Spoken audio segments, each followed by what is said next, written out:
السلام علیکم، آپ دیکھ رہے ہیں پاک ایکسکلوسیو ٹی وی۔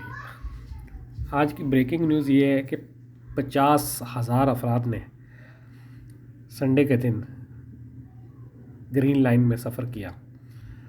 ذرائع کا کہنا ہے کہ کراچی کے شہریوں نے آج بہت بڑی تعداد میں گرین لائن میں سفر کیا۔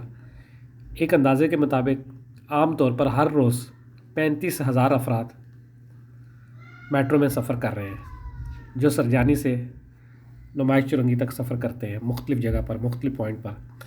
لیکن سنڈے کے دن یہ تعداد 50,000 سے زائد ہو جاتی ہے، جو اس بات کا ثبوت ہے کہ کراچی گرین لائن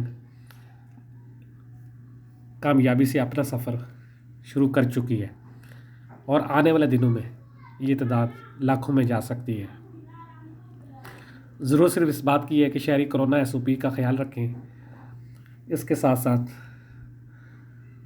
وہ عناصر جو اس سروس کو ناکام کرنا چاہتے ہیں ان پر بھی نظر رکھیں تاکہ یہ سروس کامیابی سے جاری رہ سکے۔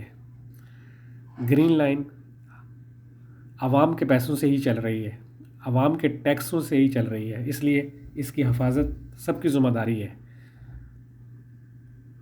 اور سب کو اس میں اپنا حق ادا کرنا چاہیے۔ یہ نہیں سوچنا چاہیے کہ گورنمنٹ کی بسیں ہیں، جیسے پہلے کراچی میں بسیں ختم ہو گئیں جو گورنمنٹ کی تھی، پرائیویٹ تو چل رہی ہیں تھوڑی بہت۔ اس لیے آپ لوگ اس کا خیال رکھیں، گرین لائن ہم سب کی ہے۔